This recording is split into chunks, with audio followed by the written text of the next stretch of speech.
Hi! Today I'm going to show you how to use the 5-point graphing method to graph sine and cosine.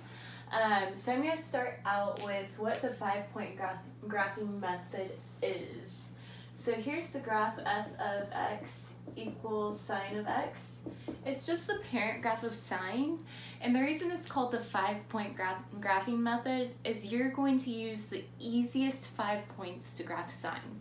So the easiest 5 points to graph are 0, 0, and then you have pi over 2, and that pi over 2 sine is 1.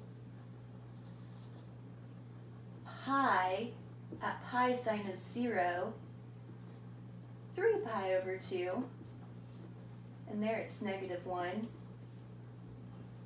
And then the last of the 5 points is 2 pi, and that's 0.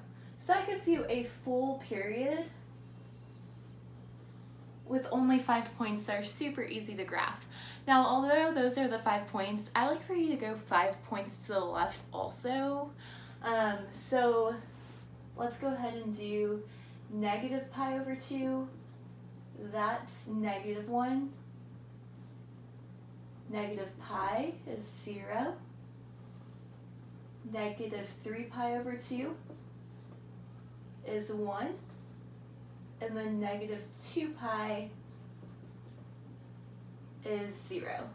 And we've kind of looked at this over the last couple days. Whoops, I didn't hit the 1.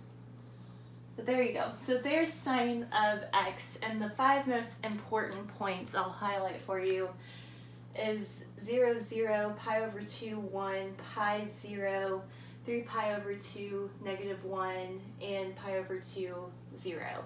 So those are your 5 points that are super important. The other graph we're going to be looking at is cosine x, but I'm going to put that in the next video. So for sine of x, we're going to look at example 1. And so far, what we know about sine of x and the graph is if we have it in the form y equals a sine b of x, a is your amplitude, and b helps you find the period.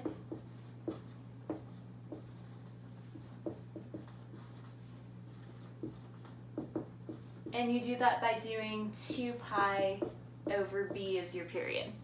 Okay, so our example asks us to graph, 4 sine theta. So y equals 4 sine theta. So the first thing you always want to do is identify your amplitude and your period. And as we add more, because there's more things that you can change with sine and cosine graphs, you'll want to identify those as well, but for now we're just kind of doing one step at a time. So our amplitude is 4,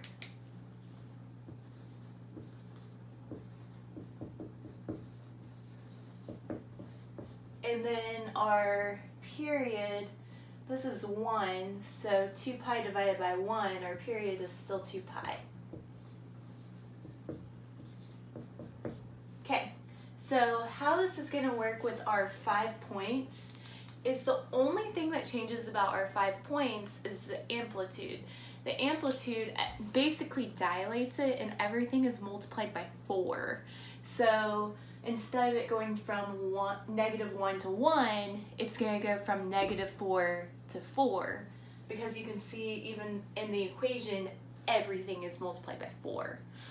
So we're going to change it by doing this.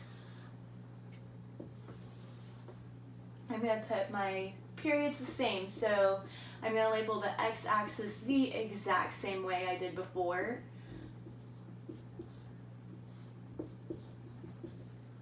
Negative pi over 2, negative pi, negative 3 pi over 2, and negative 2 pi.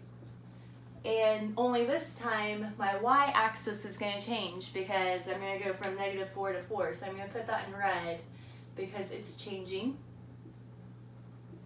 And these points are going to change. 0 times 4, still 0. 1 times 4 goes up to 4. 0, negative 1 times 4 is negative 4, and 0. And all the other points change accordingly, and that's why graphing those 5 points helps so much. And so you can see, like, there's the general shape of the graph. And then I can go the other way as well, negative 4, 0, 4, 0. And I don't have every single point necessarily, but I have the shape of the graph. So I hope this was helpful. That's the 5-point graphing method, and we're going to do a cosine example next with a period change. So stay tuned, and if you have any questions, shoot me an email, and have a great day.